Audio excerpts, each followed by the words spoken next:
Bueno, ¿me escuchan bien? Sí. Gracias, doctor Fajardo, por invitarme a la academia que usted preside, doctor Abdo, por sus palabras y la introducción, y Eduardo, que es un amigo, agradecerle que me haya invitado a poder compartir la experiencia que tenemos en trasplante hepático. ¿Pueden ver ustedes la pantalla completa mía? ¿Me Sí, te ve muy escuchan? bien. Perfecto, perfecto. Bueno, ¿de dónde venimos y hacia dónde vamos? Es el título de la presentación que voy a dar en el día de hoy. Por alguna razón, ahí está. Como mencionó el doctor Abdo al principio de todo esto comienza con Thomas Starzl en Denver, Colorado, en 1963, y recién el primer trasplante hepático que tuvo éxito fue en 1967.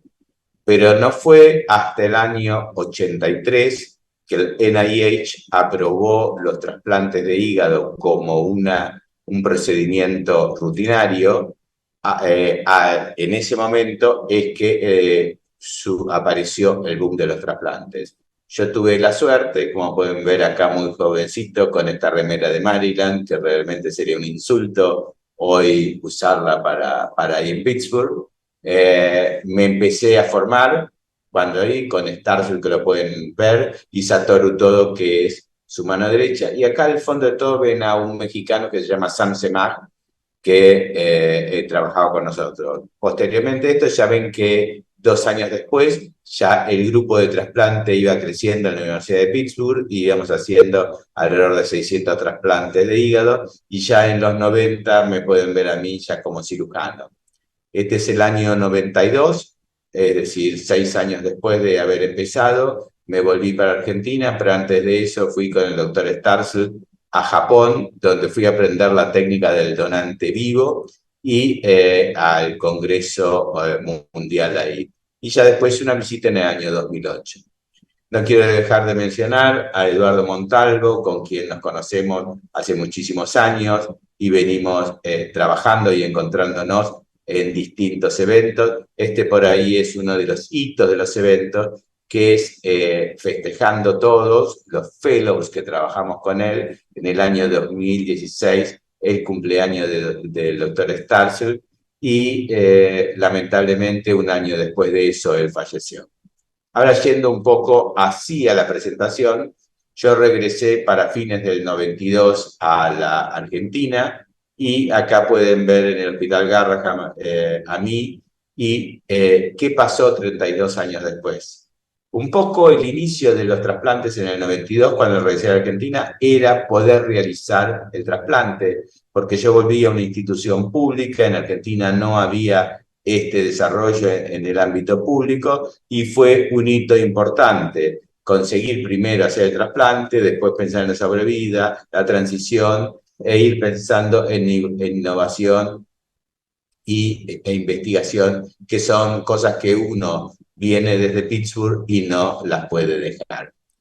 Un poco para, a diferencia de lo que todos pensamos, yo desde el principio el programa de trasplante se transformó en un mapa de procesos, es decir, de la referencia de los pacientes, la evaluación de los pacientes, la lista de espera, los operativos, el seguimiento post-trasplante y la transición. Y todo esto tiene que ir acompañado de educación a los pacientes, de investigación, y mejoras de la calidad continua para los pacientes. Ya después vamos a hablar un poco más de esto. Es decir, estas son las 4 etapas del proceso de trasplante que me voy a referir: pretrasplante, trasplante, post-trasplante temprano y post-trasplante tardío. Empezando con esto, los retos y oportunidades que nosotros tenemos es, en primer término, el acceso al trasplante. Hay que pensar en reducir la muerte en lista de espera, porque antes escuchaba que se han trasplantado 200 pacientes en México. Nosotros en Argentina trasplantamos más de 500 por año en nuestro país. Después pensar en la sobrevida, es decir, reducir la mortalidad del trasplante. Después pensar en la transición, porque como yo les dije, empecé por la parte pediátrica, y ahí hay que ver la adherencia, la exploración y la pérdida de seguimiento, y después investigación, y unas cosas importantes del trasplante es el financiamiento a través de subsidios o del Estado. Entonces, el acceso al trasplante. Solamente como le dijo el doctor Montalvo, acabamos de cumplir hace muy poquitito tiempo los 1000 trasplantes hepáticos pediátricos, como pueden ver acá. Estas son las causas solo en pediatría, después vamos a hablar un poco también de adultos, pero pueden ver que la falla hepática fulminante acá abajo la ven con un 20%, un 21%. Y la realidad es que al principio nuestro, la hepatitis A era un problema grande, donde después de haberlos vacunado desapareció la hepatitis A en la Argentina y tomamos las riendas y empezamos a trabajar en la atresia biliares, que hoy representa el 36% como la mayoría de las estadísticas. Pero lo importante de entender acá es esto: el rango de los pacientes nuestros van de 2,5 kilos a 95 kilos, con una mediana de 13 kilos, es decir, la mayoría son pacientes chicos, y el 40% de la población que trasplantamos nosotros actualmente es menor a los 10 kilogramos. Entonces, una de las cosas, como pueden ver acá, esto es lo que nos ha pasado y donde concentramos la mayor cantidad de esfuerzos, y ahora se los voy a mostrar. Entonces, como donantes pediátricos en general no hay, tuvimos que implementar y adaptar los órganos disponibles de adultos para nuestros pacientes pediátricos. Entonces, como pueden ver acá, y este es un esquema más que nada, usamos hígados reducidos, es decir, el segmento 2-3, o usamos monosegmentos en la mayoría, y es muy raro que usemos hígados enteros en los pacientes más pequeños nuestros. Entonces empezamos a trabajar para nosotros las publicaciones científicas y ir viendo cómo nuestros procesos mejoran. Nosotros debíamos mejorar la selección de nuestros pacientes, porque muchísimas veces nos llegaban tarde, y entonces hicimos un riesgo para predecir la mortalidad y ver cuándo debemos trasplantar a cada de estos pacientes. Esta mejora continua hizo que empezáramos a evaluar los pacientes. Y entonces lo van a ver algo en rojo y otra cosa en verde, que es antes de la mejora y después de la mejora. Es decir, muchas veces nos quejamos nosotros que el paciente nos llega tarde, pero no es solo que nos llegue tarde, sino que nosotros retrasemos ese proceso durante la atención de nuestro paciente, y entonces a nosotros nos llega el consultorio pretrasplante y nosotros los evaluamos en hospital de día. Y mejoramos ese proceso de una demora de 10 días, de 3 a 31 el rango era, la pasamos a una demora de 3 días. Lo mismo hicimos desde el tiempo que lo veía el hepatólogo y le indicaba el trasplante hasta completar el hospital de día, pasamos de un rango de 30 días a 18 días. Así como mirarlo, el tiempo indispensable de hacer todos los estudios, también lo bajamos, y lo que se fue haciendo es tratando de mejorar cada uno de los procesos para poder acelerar los tiempos. Para terminar de tardar meses en la evaluación, pasamos a evaluarlo en días con este nuevo proceso que establecimos dentro de nuestro servicio. Como les dije, la mayoría de nuestros primeros pacientes eran pediátricos, y entonces decidimos aumentar el pool de donantes y empezamos con la reducción hepática. Antes el hígado derecho se tiraba y solamente implantábamos el hígado izquierdo. Entonces ahí empezamos a tratar de hacer. Yo les dije que en el 92 habíamos ido a ver a Japón los donantes vivos, tardamos 3 años en poder establecer la técnica en el servicio, y empezamos con los donantes vivos, es decir, esto es el hígado derecho que se queda y este es el hígado izquierdo que vamos a usar en nuestros pacientes más adelante. Pero como les dije, yo empecé en un hospital pediátrico, y en ese momento, en el 95, empezamos también en el hospital público de adultos, Hospital Argerich, a hacer esto. Entonces firmamos un acuerdo entre ambas instituciones, y los donantes para el hospital Garraham se hacían en el Hospital Argerich, y los estudios los hacíamos primero con angiografía digital y ahora con un angio-TC, donde vemos la vasculatura, vemos la volumetría y hacemos una reconstrucción vascular, como pueden ver en esta foto acá. Una de las tomografías que están viendo acá arriba, esta es la tomografía del delante, y miramos el diámetro anteroposterior y medimos en el receptor el diámetro anteroposterior y realmente vemos que ese hígado va a caber dentro de nuestro paciente, y así es como unas medidas fáciles para poder hacerlo, además de tener la volumetría para ver si va a estar. En las fallas hepáticas fulminantes, que aparecían al principio, empezamos también a reducir los tiempos, y en 48 horas, y hoy les puedo decir que en 24 horas un paciente está listo para entrar a quirófano, tanto el donante como el receptor. Acá tienen, este fue nuestro primer donante vivo, ahí está el papá, que era un famoso karateca, que dijo, ¿voy a poder seguir haciendo karate? Y nosotros dijimos, creemos que sí. Y bueno, acá festejando con su hija el primer año de vida, y acá 20 años después, él siguiendo haciendo karate, y acá está la hija que creció un poquitito con respecto a la foto anterior que ustedes están viendo. Como les dije, además de pensar en tirar el hígado derecho, empezamos a trabajar en aumentar el pool de donantes y hacer lo que se llama bipartición hepática o split en inglés. Y entonces para poder usar el hígado derecho en un paciente y el hígado izquierdo. Esto es una publicación, la primera que hicimos en la Argentina sobre el tema, que lo presentamos en la Academia Argentina de Cirugía, donde nosotros, del Hospital Argerich, junto con el Hospital Garrahan, que es el mismo grupo dirigido por mí, empezamos a hacerlo entre nosotros, y para hacer esta publicación tardamos 10 años porque no había tantos pacientes y ningún otro centro quería colaborar. Pero pueden ver, 10 años después, este es la publicación multicéntrica en Liver Transplantation, donde todos los centros de la Argentina que hacen tanto adultos como pediátricos nos aceptaban el hígado derecho, y la única pelea era por la distribución de los vasos, que eso lo hemos solucionado con el tiempo.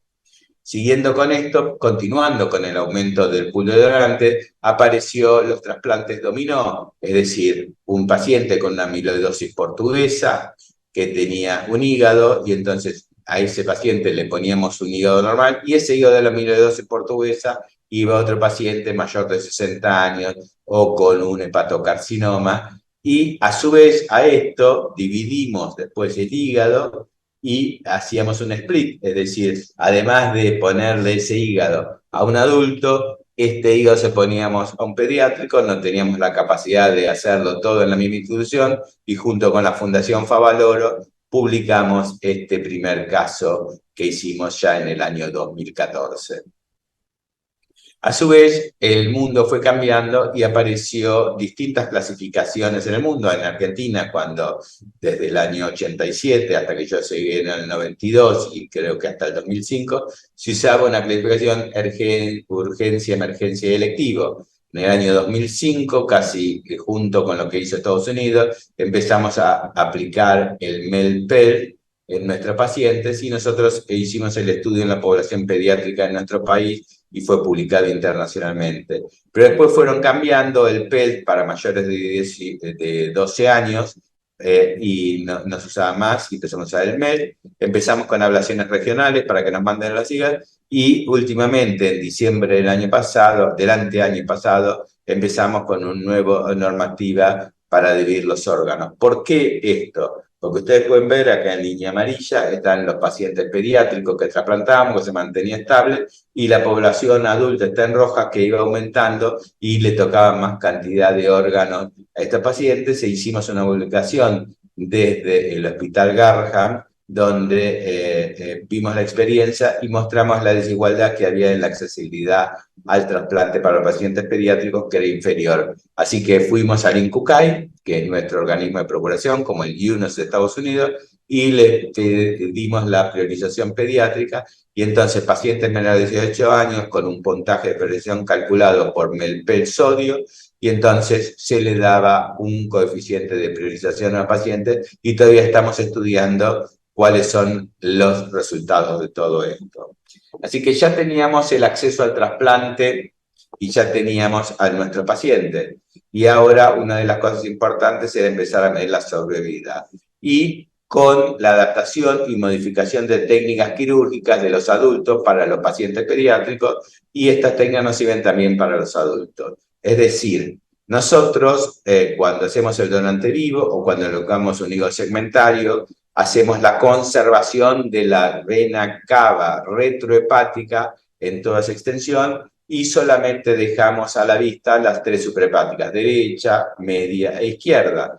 Pero para poder hacer una anastomosis mejor, antes le hacíamos la anastomosis a la suprahepática, pero lo que nos pasaba con el hígado es que se movía y hacía a veces outflow, problemas de salida de la vena suprahepática. Y entonces adoptamos la técnica de Chicago, que es una triangulación sobre una vena cava, abriendo las tres suprahepáticas, hacíamos un triángulo, como se ve acá, y se puede ver mejor en esta figura como ese triángulo amplio hace que la cara anterior de la cava desaparezca y agarramos el segmento 2-3 que tenemos y en la parte posterior, como pueden ver acá, una B, casi hasta el parénquima hepático, le hacemos incisión y con eso anastomosamos el hígado y el hígado tiene un movimiento con la propia cava y desaparecieron los problemas de outflow con esta técnica. Seguimos trabajando y como les dije, la principal indicación en pediatría es la atresia de vías biliares y lo que tiene es la porta que es hipoplásica en la mayoría de los casos. Entonces, acá tienen una clasificación japonesa sobre el tipo de anastomosis que había que hacer y nosotros le hicimos una modificación al tipo 5, donde hacemos esa incisión sobre la cara anterior de la vena porta, llegamos casi hasta la altura del clamp, y en vez de hacerla rectangular, acá la hacemos en pico de pato y hacemos sutura para un lado, sutura para el otro, y de esta manera queda. Para que lo vean técnicamente, esta es la porta hipoplásica, acá le hacemos el corte, este es el interior, hacemos el corte hasta esta altura, y acá tenemos anastomosada empezando, y acá tenemos cómo se ve en pico de pato esa anastomosis, y preparamos la vena porta a la medida que nosotros queremos de nuestros pacientes. Esto, que era algo poco habitual, en el año 2019, en un congreso en Vancouver, Canadá, presentamos los primeros 62 pacientes, donde se vio que de una complicación de los grafos de interposición y todo, de una complicación del 50%, y pasamos, perdón, al 2.8, como pueden ver, la portoplastia ha sido excelente. Hace ya 2 años hicimos la publicación en el Journal of Pediatric Research sobre 123 áreas biliares con la portoplastia, donde disminuimos las complicaciones portales del 50% al 4.2%. Además de eso, había que trabajar con la arteria, porque como les dije, la mayoría de esas arterias y los hígados adaptados tenemos solamente que hacer la anastomosis sobre la arteria hepática izquierda y a veces mide 2 o 3 milímetros. Al principio trabajamos mucho con microcirugía, pero después adaptamos la técnica de microcirugía hacer una técnica que se llama microquirúrgica y la hacemos con las lupas y tardamos mucho menos tiempo y los resultados son similares. Otra de las cosas que tuvimos que hacer, que además de eso, como les dije, que llegamos a hacer pacientes con 2 kilogramos, los 2 segmentos del hígado no nos alcanzan y entonces hay que hacer un monosegmento que lo usamos para neonatos, como pueden verlo acá, y estos son los 2 tipos de monosegmento que utilizamos, es anatómico o no anatómico, de acuerdo a qué paciente sea, y de acuerdo a eso trabajamos. Lo que siempre hacemos al final de la cirugía es medir los vasos. Entonces acá tiene la vena porta para estar marcando y esto lo hacemos antes del cierre y después del cierre, porque muchas veces aplastamos los vasos y los pacientes no los podemos cerrar del todo. Y esto se lo voy a mostrar ahora. Esto es lo que hacemos, este es el adulto, este es el pediátrico y sacar el segmento 2-3 que ustedes pueden ver acá. Pero eso que parece tan fácil, muchas veces nos queda así, totalmente afuera el segmento 2-3, y si nosotros queremos colocarlo y rectificarlo en el momento, eso aplasta la vena porta y la arteria hepática y hace que se trombosen los pacientes. Entonces, empezamos a hacer cierre diferido de la pared abdominal. Como pueden ver acá, el hígado se coloca una protección plástica sobre el hígado que la ven acá, y aparecen estos sunchos quirúrgicos que los usamos, y después le colocamos esta plancha donde le hacemos la aspiración para que no quede, porque no lleva drenaje, para que no quede nada en la cavidad abdominal, y le vamos haciendo ecografías y ven que los sunchos los vamos acercando, y después el paciente se cierra así. Acá se ven las marcas de esos sunchos que tenemos ahí, pero el paciente está cerrado completamente y a la semana está con un abdomen totalmente igual. Otra de las cosas que tuvimos que ir modificando en el post-trasplante inmediato, reducir la trombosis vascular, no solamente desde la microcirugía, sino con un protocolo importante de anticoagulación. Esta es nuestra primer terapia, donde empezamos, que teníamos 2 camitas nada más, y estas fueron mis primeros fellows de terapia intensiva que trabajaron conmigo, y al día de hoy siguen trabajando. Y después fuimos modificando los protocolos de inmunosupresión. En el 92 empezamos con esteroides, ciclosporina y acetioprina. En el 2009 pasamos a la inducción, tacrolimus, y empezamos a retirarle los esteroides, y posteriormente le colocábamos micofenolato, y a partir del 2018 empezamos lo que llamamos nosotros medicina de precisión, individualizando cada esquema de inmunosupresión acorde al riesgo de cada paciente. Y minimizamos la inmunosupresión al máximo posible, y dejamos en la mayoría de los pacientes de darle esteroides, y con eso mejoramos el resultado. Si tenemos complicaciones, la respuesta es sí, como todo el mundo. El que no opera no tiene. Y entonces tenemos un grupo de intervencionismo, como pueden ver acá, trabajando con nuestros pacientes, acá recanalizando una suprahepática de un paciente. Años después, en el 2012, con la cantidad de pacientes que llevamos, porque nosotros hacemos alrededor de 40 trasplantes pediátricos por año y unos 50 trasplantes de hígado de adultos por año en 2 instituciones, y empezamos a hacer una terapia que se dedica solamente a inmunocomprometidos nuestros.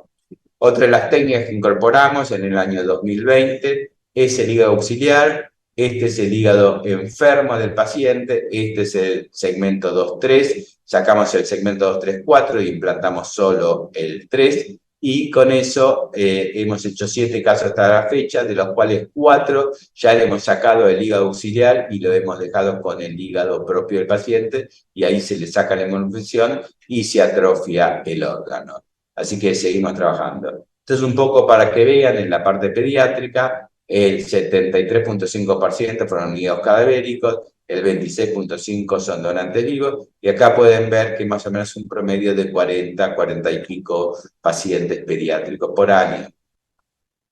Para que tengan idea cómo es la sobrevida, acá figura sobre el 967, porque es lo que vemos al 2022, y quise poner algo que tienen más de un año de sobrevida, no quise ponerlo más cercano, y para que vean, 45 trasplantes en el 2022, 23 donantes vivos, la sobrevida fue global del 93%, y la sobrevida con donante vivo solamente fue casi del 96%, y la del 2020 es 0.5% más. La verdad que es muy difícil cambiar los números. Acá la sobrevida del injerto 93 y 98%, y acá pueden ver las distintas eras, como al principio teníamos peores resultados, pero con el aumento del trasplante hemos mejorado un montón los resultados. Entonces, con el acceso al trasplante, reducir la muerte en lista de espera del 18% en la muerte en lista de espera, la redujimos al 1.7%. Con respecto a la sobrevida, reducir la morbimortalidad del 28.9, casi 29%, al 7.7. Entonces, ahora los 2 temas que nos tocan es la transición de los pacientes pediátricos y la investigación, adherencia, escolación o pérdida de seguimiento. La transición. Este es un tema, perdón, muy importante, porque muchas veces nosotros en la pediatría, los médicos no quieren pasarlo a los adultos, y hay problemas, y esto es lo que nos pasa previo a la evaluación, surgen preguntas en el consultorio de los pacientes, de los padres, donde tienen miedo, son muchos años en el hospital porque los trasplantamos, como vieron, alrededor del año de vida, no quiero otro lugar, ¿cuándo voy a dejar venir acá? No son ustedes los que van al otro hospital, ustedes me conocen de chico, no quiero ir solo a los controles, doctor, lo voy a acompañar a igual a los controles, y entonces acá vemos que los obstáculos no son solo del paciente, sino del paciente, de la familia, del pediatra y del médico de adultos. En amarilla están destacados por ahí los más importantes, porque el paciente tiene una conducta dependiente y tiene inmadurez, por la falta de confianza en el nuevo grupo y una pobre adherencia al tratamiento. Y de la familia, excesiva necesidad de control, dependencia emocional y sobreprotección porque los vienen cuidando desde muy chiquititos y no quieren que les pase nada. Y también desde el punto de vista de los médicos, porque los lazos emocionales con el paciente y la familia, sentirse capaz de atender a adultos, lo cual no es correcto, la falta de confianza en el plantel de médicos y la ambivalencia frente a la transición, y del médico de adultos, la falta de conocimientos o enfermedades que se inician en la infancia y que no tienen tanta experiencia.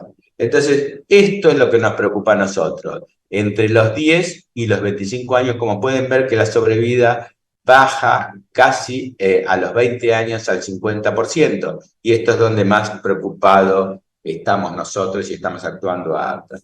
¿Por qué la pérdida del injerto? Puede ser por causas directas, por rechazos crónicos o trombosis vasculares, o por causas indirectas, factores relacionados a los socioeconómicos, al tratamiento, al paciente y la familia, con el sistema o el equipo tratante o con la enfermedad de base.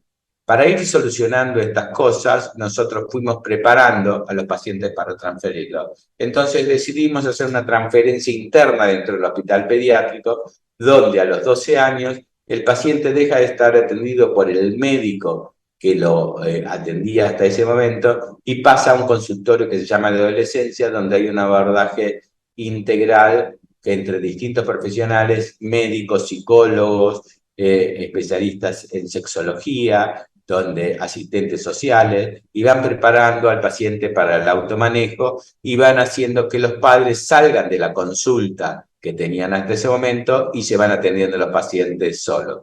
Después empieza los criterios de transferencia a los 18 años, con los que no tienen complicaciones y con biopsia previa, pues ya les voy a mostrar por qué le digo esto, y se hace un Ateneo con Zoom con los médicos que están ahí, la documentación, y por 2 años se hace un seguimiento conjunto entre ambas instituciones para seguir el paciente, y de esta manera hemos mejorado los resultados.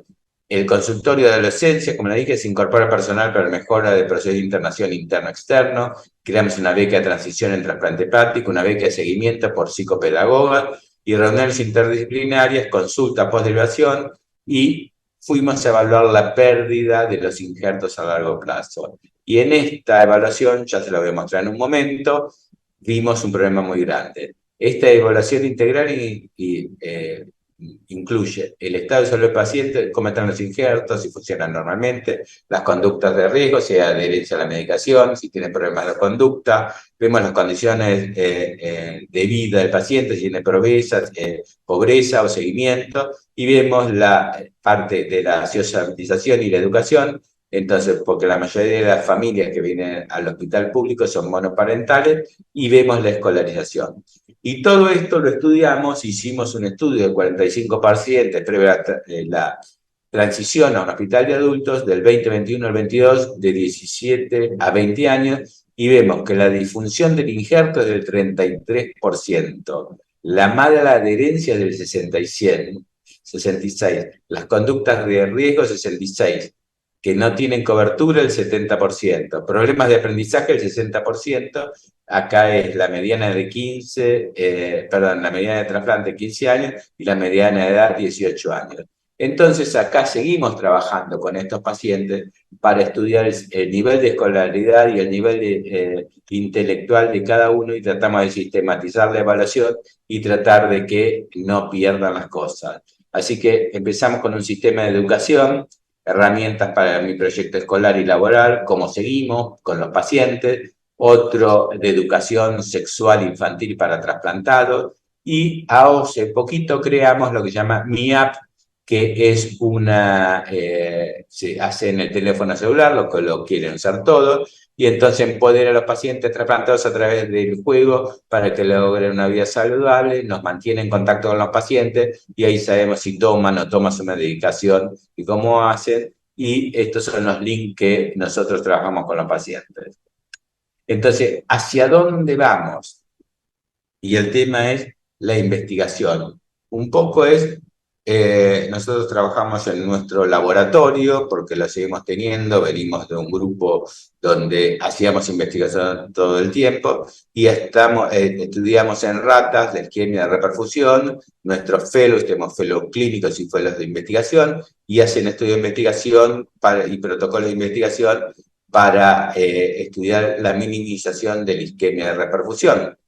También trabajamos en un estudio observacional longitudinal perspectivo sobre la estratificación del riesgo inmunológico y los biomarcadores del daño celular. Estas son las distintas evaluaciones que hacemos del proyecto en las distintas etapas. Y ahora les voy a mostrar algo que estamos haciendo últimamente, y que es la evaluación del riesgo inmunológico según la discordancia en el sistema HLA a nivel de los espletos, y evaluamos la asociación entre los espletos y los eventos inmunológicos desarrollados, de nuevo los hallazgos patológicos, tomamos muestras del donante, del receptor, esto lo tipificamos, le hacemos HLA del donante receptor, cuantificamos los espletos y hacemos un monitoreo de 1, 3, 5 años ante la sospecha de rechazo de SA de nuevo histopatológicos, y esto nos llevó a un estudio que lo estamos haciendo actualmente, que es por el ADN libre derivado del donante y del receptor como biomarcadores del daño del injerto, y entonces cuantificamos ambos DNA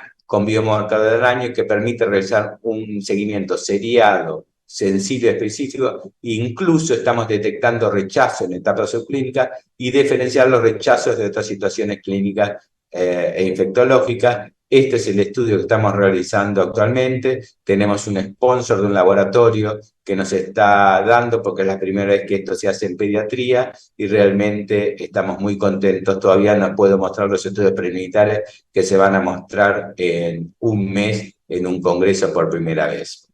Para que tengan idea, todo esto no lo podemos hacer sin subsidios, vamos trabajando con subsidios para poder hacer las agencias de promoción e investigación en Argentina, tenemos subsidios del NIH también y algunos subsidios internacionales de empresas, y seguimos trabajando. También lo que hacemos es la formación de profesionales, hacemos cursos de microcirugía experimental para trasplante de órganos para que aprendan a suturar los vasos. A todos los residentes de este hospital dan este curso y lo hemos abierto a la comunidad, y hemos hecho cursos específicos de microcirugía. Hemos hecho y trabajamos junto con la OPS actualmente, hacemos cursos de actualización en trasplante, nos han mandado 5 profesionales por acá, están una semana con nosotros desde las distintas áreas de trasplante para ver cómo seguir, y todo eso seguimos en contacto actualmente con apoyo a estos centros. Hacemos jornadas para adolescentes trasplantados, y la telemedicina nos conecta con todos los centros que quieran consultarlos de toda América. Inclusive actualmente hemos hecho una red de formación de profesionales de toda Latinoamérica. Hay varios centros de México que están conectados con nosotros para seguir trabajando en todo esto. Y ahora estamos haciendo convenios de capacitación, donde implementamos un convenio con República Dominicana, estamos trabajando con Paraguay, con Costa Rica y Bolivia. Probablemente viajemos a esos países para hacer los primeros trasplantes con ellos en su país, y que estén guiados por gente que tiene experiencia. Entonces, eso yo les mostré al principio, lo del proceso estratégico y actualmente nos encontramos en proceso de certificación del servicio por las normas ISO 9001 del 2015, que estamos a punto de finalizarlas. Todo lo que quiero decirle, esto es una foto de pacientes trasplantados por nosotros, es un aniversario que reunía a muchos de ellos, pero esto se hace con un trabajo interdisciplinario. No es el equipo de trasplante hepático, sino es una institución que tiene que estar detrás de este tipo de procedimientos y trabajar en esto. Y acá tienen, pasaron 32 años, estos son casi los primeros pacientes trasplantados, pueden ver, ya son más grandes que yo, no solamente en altura, sino en edad, se los ve sonrientes que siguen viniendo a visitarnos acá, y muchos de ellos están en esta foto, que es los primeros 50 trasplantes hepáticos que hicimos acá, que están en mi oficina. Para finalizar, con el doctor Montalvo, hace muchos años que estamos trabajando, somos hermanos porque nos hemos formado en el mismo lugar, y acá es una visita que hice a México, al Congreso en Cancún. Él acá pueden verlo también en la visita, acá tienen otro mexicano que está acá, que ha participado con nosotros. Hemos, creo, recorrido el mundo juntos con Eduardo, hemos comido y disfrutado grandes comidas, yo del vino, él del agua, pero bueno, así es la vida, cada uno con sus gustos. Y un poco para terminar, este es mi equipo, lo pueden ver, este es mi quirófano donde comencé a operar y seguimos a la fecha haciendo los trasplantes. Y quisiera terminar con una frase de Thomas Starzl que dijo: la historia de la medicina es algo que ayer era inconcebible y muy difícil de lograr, y hoy se convierte en una rutina. Eso lo dijo en 1982. Con esto quiero agradecerles y estoy a disposición de ustedes para las preguntas que quieran.